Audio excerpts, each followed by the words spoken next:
What's happening, everybody? I'm Steve, and welcome back to Junk Drummer TV, and welcome back to, I think, episode 13 or 14 of Know Your Role. Now, me and Miss Layton here, we can sit and talk about the disastrous effects of social media, but we're not going to do that because we're going to talk about one of the things about what I love about social media is that is democratized entertainment and allowed people who have a cell phone or a laptop and a computer and become kind of semi-celebrity. So I've been trying to get a TikTok drummer on my channel. And then I remembered I have someone who studies with me who has a couple successful TikTok channels. Everyone meet Layton. Hello, Layton. Hello. I'm Layton, the TikTok drummer. The TikTok drummer. Hey, TikTok drummer. Do you use your last name in your stuff? No, not on Then TikTok. let's keep that exactly the same here. So, Layton, you started studying with me 4 or 5-ish years ago. I know that I hadn't had the channel yet. And in this interview, I think you're going to find out that you've been kind of an influence on some of the things that I do and how I approach some of what I do. So I know that had a very successful horse riding career before playing Enough. before becoming a drummer. And I know the answer to this question, but I want you to go ahead and tell the good people what influenced you to become a drummer. Who or what? This guy back here, Josh Dunn from 21 Pilots. I think drums, like the love for it has always been there.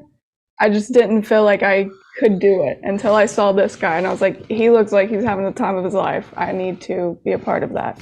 So that's how that went down.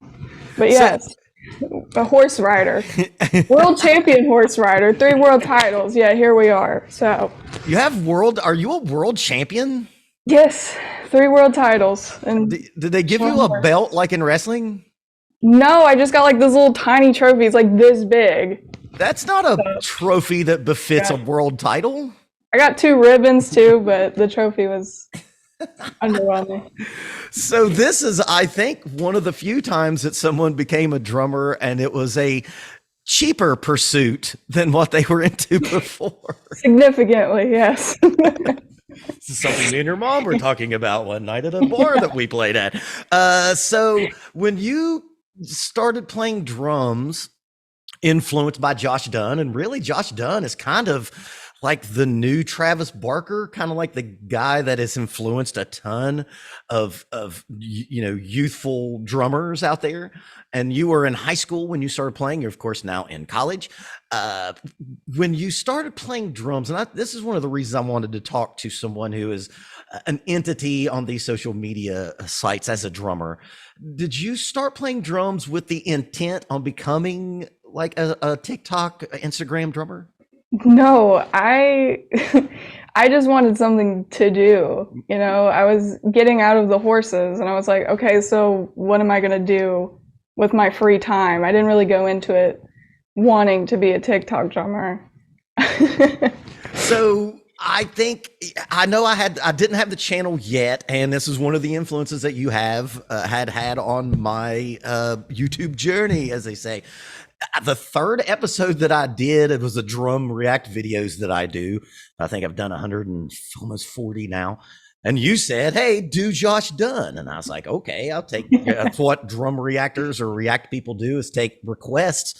And it was the first video that I made a ton of money on, Layton. I've made so much money off of you between you studying with me and that video. And that was when I realized how big of a band and how can I put it, passionate the 21 Pilot That's definitely a word for it. So what made you, so you kind of was just looking for something new to get into? I actually dated do you call yourself an equestrian? Yeah. Right. I dated an equestrian, so I know a little bit about that business.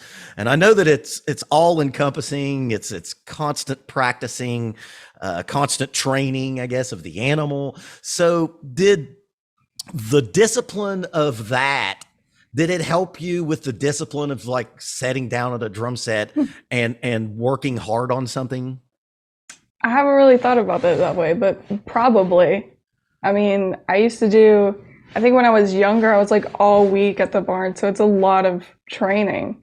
And probably. Because that's a But lot of pay. It takes a lot of people always ask about what does it take to be good at an instrument. It's just like anything else. And I always ask my students if they're into sports, if they've done sports or dance or something like that. And that's when I found out that you had done horse riding. And I always figure that if those people are good at it, and you were good at it since you're a Roman Reigns style world champion at it, that you have the drive, the ambition, and the big thing, the patience to just sit down and repetition. When I was talking about in lessons, repetitions. So it seems like one helped begat the other, maybe? yeah, for sure. If you work with animals, patience. They teach you a lot of patience. So, yeah, probably. So what made you decide to start? Now you have two TikTok channels. You have tinydun, which obviously I think is, your 21 Pilot centered content. And then you have shit, you just told me. What was your other one?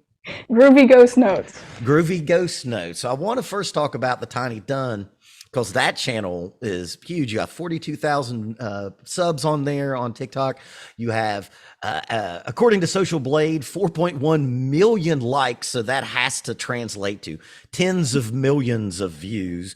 What was your first video that you did as drummer content? Were you making TikTok videos before you were a drummer? Yeah. I started the account just out of boredom, like everyone else, just posting silly videos. I had the account before I was a drummer. And then, quarantine hit and I was getting kind of good at this thing. So I was just like, let's make some drum videos.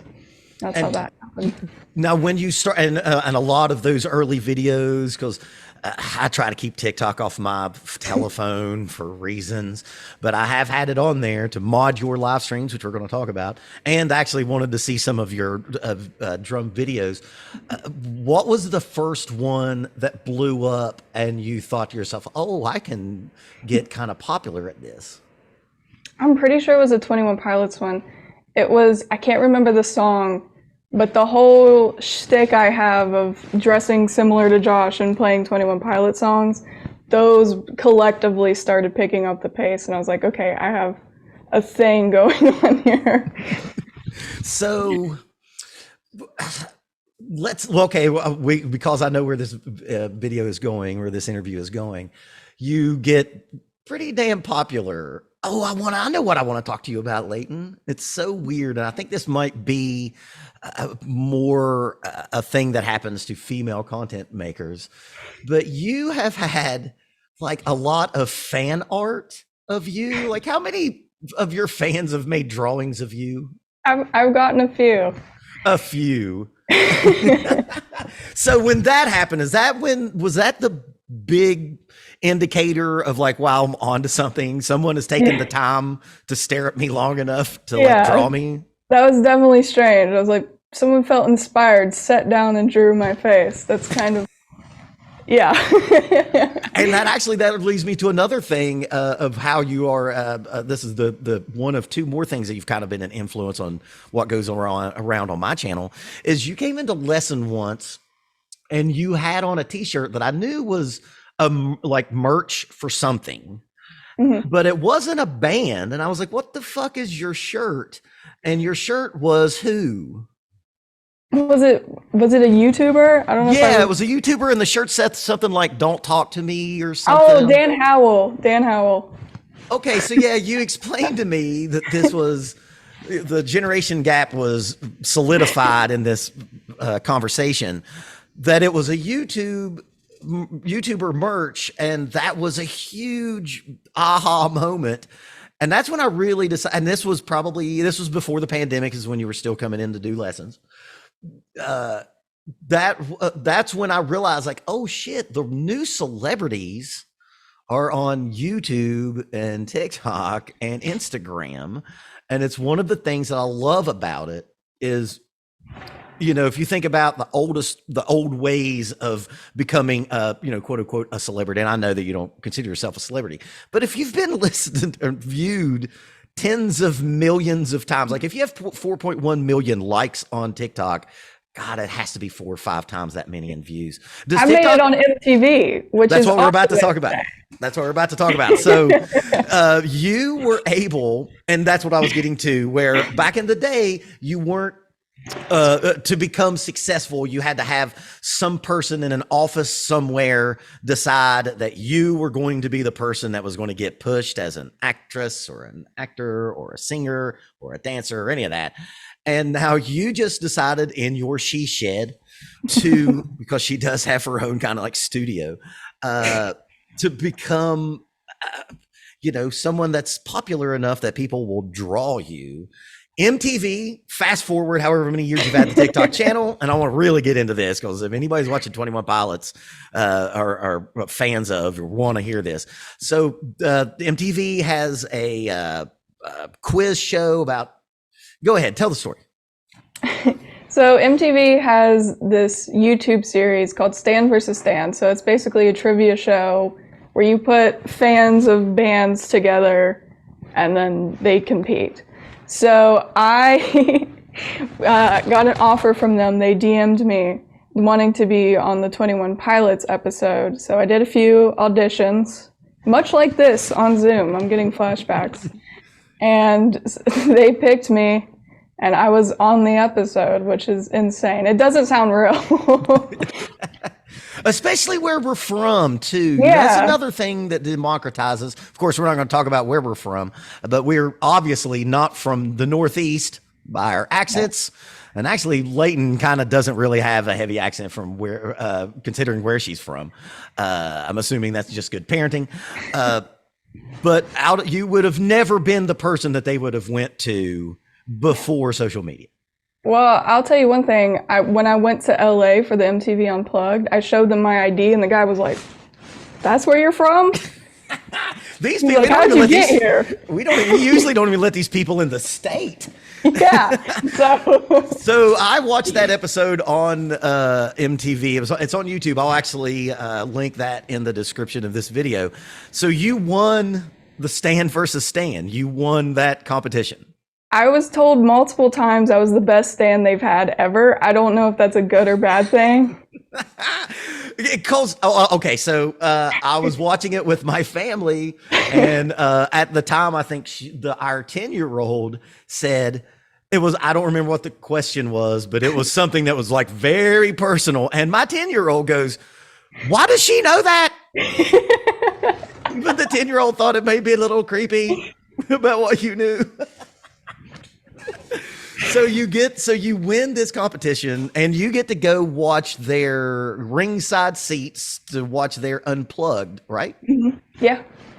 So what was that like? So when you started your TikTok channel, did you ever think you were going to end up in LA within a stone's throw of your drum hero?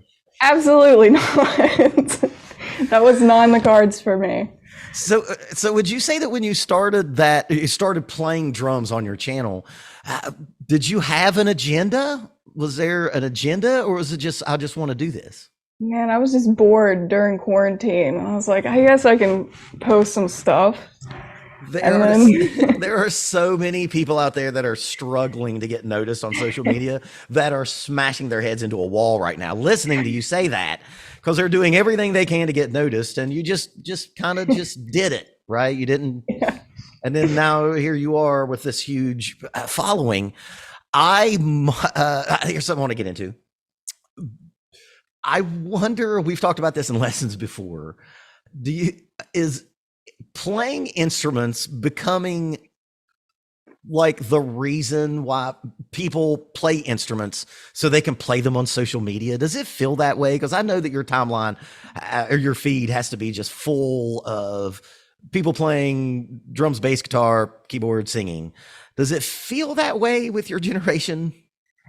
In a way, I feel like some of them, yeah. There was something that I hadn't talked to you about, but people are using this term musician. I think it was like drummer actors. So there's this whole idea of like musician acting. Really? Go on. Is interesting. I can definitely tell. I get when you want to film videos, you want to be like flashy and keep people's attention, but I definitely know what they mean by musician, acting. So what do you think that means? What does that mean to you? That means just someone who's just showing off those chops, doing a bunch of like flips. Some people just like flirting with the camera, just intense eye contact. That whole thing. I hate it. I fucking hate it. We talk about this all the time, and I'm so proud that one of my and when I say she's one of my favorite students, she actually is. And all you kids out there who have teachers that say that teachers love everyone equally, they're fucking lying to you. You do not. How can we do this without just being creepy about it? You don't try to use your feminine wiles to lure anyone into watching your channel. And let's be honest, guys, I know what's in your feed because I get that shit too. I have a lot of respect for you by doing that, because it'd be very easy to go the other route. And there's a lot of them. And we've talked about that before. The creepy, just staring into the camera. Nobody does that when they're playing drums. No. It's ridiculous. I hate it. What is your opinion on musician actors? I feel like there's a very fine line. Like I said, I get it to some extent. You want to be flashy and be kind of different from all the other people. But there is definitely, at some point, there's some people I'm just like, just play the song, please. I'm begging you. That's what I like about what you do on your TikTok. There's another one. Her name is Jaybird's Beats. She seems to not be in it for the wrong purposes. She seems to be in earnest a musician, and it seems like she started just kind of being an Instagram drummer, and now she's like in bands touring, which leads us to you. This is how social media has flipped everything on its head. Because now you've played in a band that dissolved, and you're playing in, I think, 2 bands right now. But before you played your very first gig, you had already performed in front of millions of eyeballs. Being a Gen Xer growing up in the 90s, that's something that would have never thought was possible, because even if you got on MTV, you're not guaranteed millions of eyeballs. So what was it like going from playing to an audience you don't see and probably don't take into account, to like actually people are staring at you in the room watching you play drums? It was more scary playing to a room of like 10 people than playing to like thousands of viewers, because online I'm here in my house and I'm comfortable and I don't see them, and being in front of people and seeing their reactions to what you're doing and kind of gauging the room, it's a whole different ball game. Actually seeing them is way more scarier, even though there's less of them. And I mentioned earlier that I modded one of your live streams. One of the things that you do on TikTok that I think is really great, and I don't know if I've seen anyone else do it. Well, I guess Twitch. It's Twitch. You put together a set of songs, and you played a set, and you played like probably that first one that I modded, where there were like fucking 4,000 or 5,000 people watching you at the time. And I remember modding it and telling, who wasn't my wife at the time, telling her that like, it took me 10 years to play in front of this many people. And now she's doing it from, the confines of her she shed. When you were playing that live set, did you take that into account because you're playing live, and you had thousands of people watching you? Did you take that into account, or were you just like, I'm just playing these songs that I'm good at? I do kind of take that into account. I always try with anything on the TikTok, I try to see if I was watching this, what would I find appealing? So not only is it songs that I know how to play, but I also think about like, are these songs fun to watch? Are they fun live? So I guess there is some thought there to that. So then now it leads to the other influence that you've had on what I do. And I'm 46, almost 46, and you are 20? 21. You're 21 now? I'm getting so fucking old. Oh my God. Okay, so because when I met her, I think she was like 16. I think you are known as the done drummer on TikTok. You even have that awesome neon sign back there that I think was a Christmas present. That is your TikTok channel. But you wanted to do more, and you said this thing in lesson, and it came at a time I needed to hear it. I go, sometimes you get old and we get a little more conservative. I'm not talking politics. I'm just talking about life, and get scared to do something different that is working. And I was getting kind of bummed out doing drum react videos all the fucking time. And if anyone's a longtime viewer of my channel, that I've changed a lot and added a bunch of new stuff. And you said you started a new, and you felt you needed to start a new channel so you could have freedom.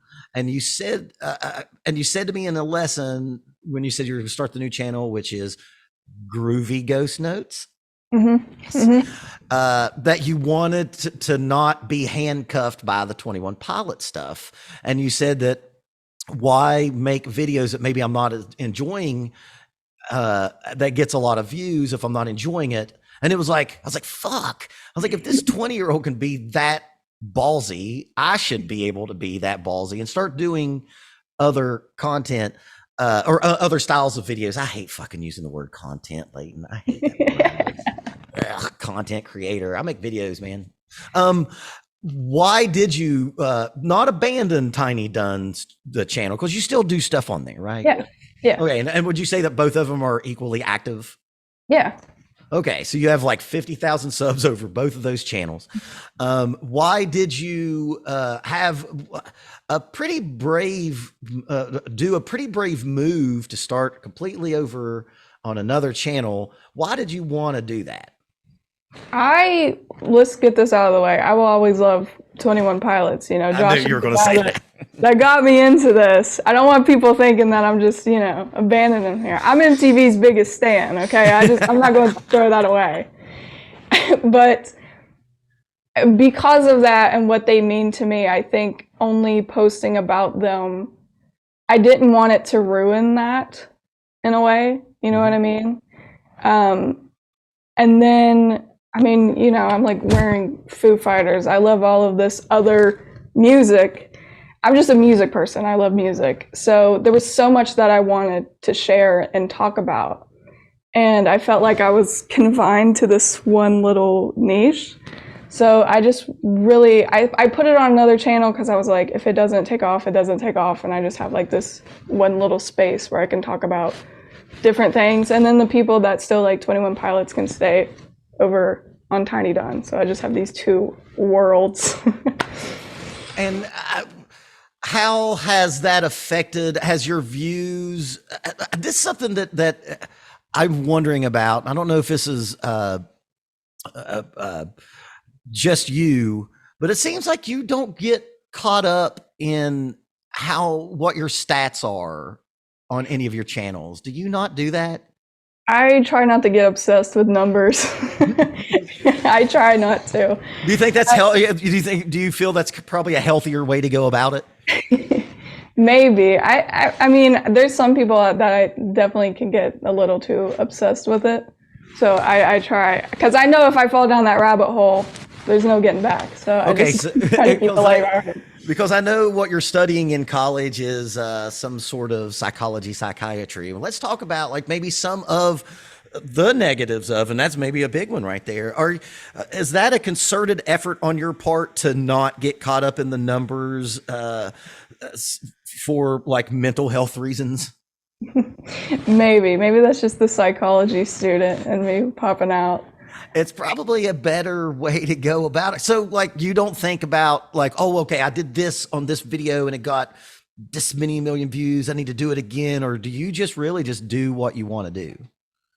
I try to keep it fun because I think that's what's going to keep me doing it. Because like I said, when it started feeling like a job on tinydun, I was like, we gotta switch things up here. If there's something that I know is really popular, that it will catch my attention, I'm like, okay, I need to do this again. But most of the time, I try to do whatever I think is fun. And actually, it's worked out for you because all of the things that are big in the zeitgeist, you already dig. So, like, I don't know for certain, but I'm almost for sure that you played the Kate Bush song somewhere. Mhm. But you're a huge Stranger Things fan. Yeah. So that worked out. So it worked out. So, have you seen like a trend?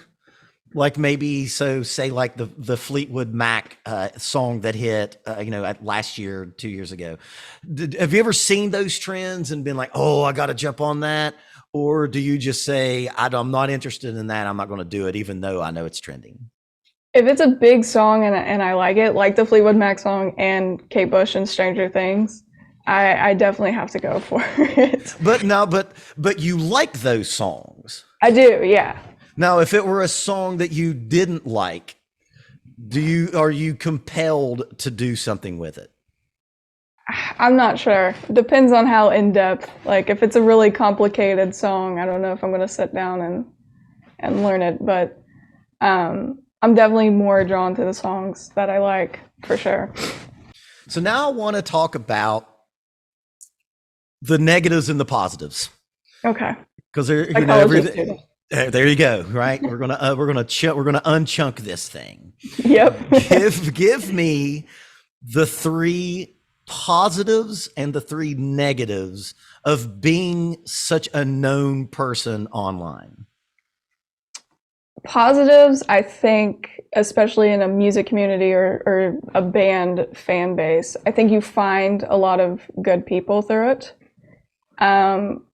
I think another positive is, in a healthy way, it can keep you motivated as well, if you don't get too obsessed with it.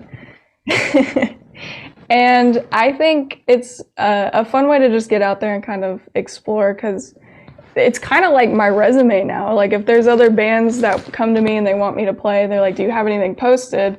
I have all of these videos. So it helps you kind of find maybe potentially other musicians to play with. Negatives, oh boy. Just three. We'll just do three. Oh boy. The negatives. There's something about just having so much of your life on the internet, because I'll get comments and there'll be like people that I don't know that just call me by my first name. I'll just be like, oh, Layton, like there was the Gorillaz album that just came out yesterday, and they were like, oh, Stevie Nicks is on the track, who told Layton? I was like, I don't know you, how do you know that I like Stevie Nicks? So I think that's kind of strange. Another negative is, I think, like I said, you don't want to get too caught up in it, because I feel like that's definitely, if you're not, are you in it for the right reasons? Like, are you doing it because if you're a musician, are you doing it because you like music and you think it's fun, or is it becoming because as a psychology student and a musician, it's very hard to balance those two things. So I think as long as you kind of keep a level head and not get too lost. And then just, being on social media and constantly being on TikTok. I don't know. That's kind of bad all in itself. Well, we could of course talk about what gets pushed on our TikTok as opposed to what gets pushed on TikToks in other countries. Of course, I know your parents a little bit. I know you're a very grounded, well-parented child. So it seems that, you're level-headed about it. Have you ever felt that urge to just go all out, full assault my life on Instagram / TikTok? That I think that is, here's one. So I was doing a series of videos with my 12-year-old, teaching her how to play drums. And I didn't ever mention on the channel that she was my kid. She was just Bryn. And she was 10 or 11 at the time. And she's on social media. She has all of her favorite YouTuber, Minecraft people and Twitch streamers who do Minecraft and Roblox. And she wasn't really practicing that much. She's actually in band now, but this was what made me stop doing that series. Is she kept asking me about likes and comments on the video, and I thought, oh no, this is not healthy for a 10-year-old to be thinking in these terms. Yeah. So, do you go out of your way to not think that way? I try not to. I think, I'm still human on the internet. So it's very tempting, but then, the psychology student comes back in and it's like, it's not healthy, it's not healthy. So sometimes just need to step aside a little bit. So you're saying to have a healthy relationship with social media, you need to be a psychology student. Maybe. And now here's something that I noticed, and maybe it was just, that one time that when we were when I was modding your live stream with thousands of people watching, and this might be, and I don't know that much about TikTok. Maybe this is just the culture on that app. Now I'm on YouTube, so I've got fucking like mile long list of bad comments, just shit comments. I actually make videos on them. I'll save them up to my phone and then I'll read them. And it's a good way to cathartically get that stuff out. Do you get a lot of negative comments, and does it mess with you? And have you ever had one that was like, oh shit, that one hurt? TikTok can be just as bad. I think that's just the internet being negative. I've certainly gotten them.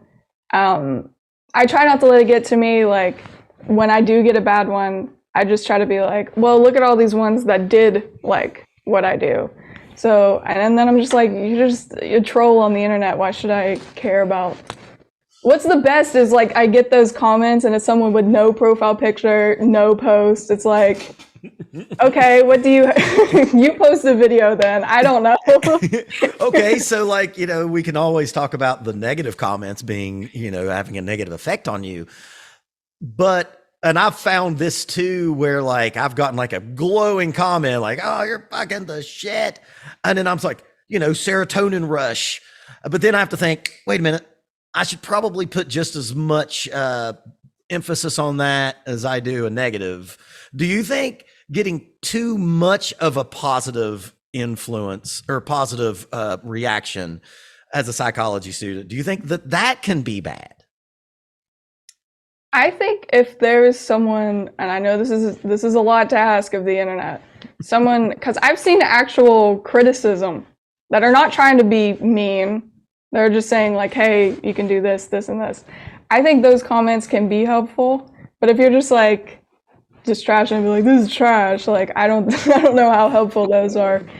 But in a way, maybe, because I think if you're constantly being praised, it's like, are you being motivated? Do you know what you need to work on? So it's an interesting take.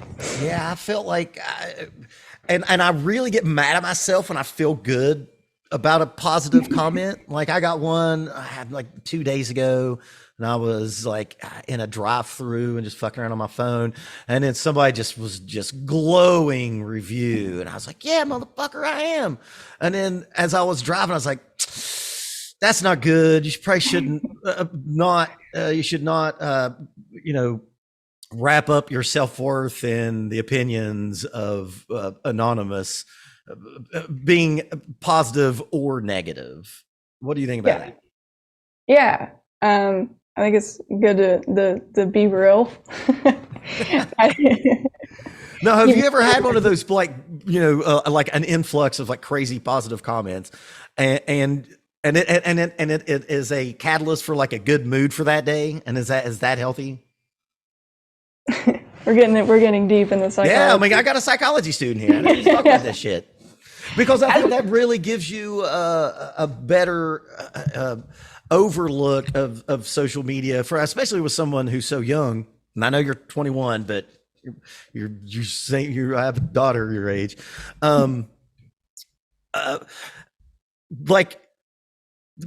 Knowing more about psychology, and actually taught me a few things about that in lessons.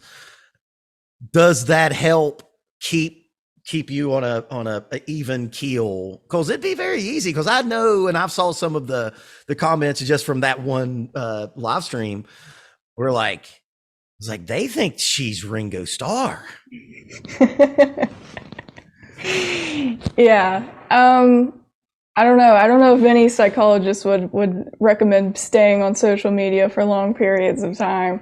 Is that something they talk about in your classes? They talk about like the adverse effects of your generation of, I'm the last generation of people who didn't grow up with a computer, right? We didn't get a computer until I was like 15 or 16. And of course you had a computer from, you were probably touching a screen, however, 10, 20 years ago, maybe.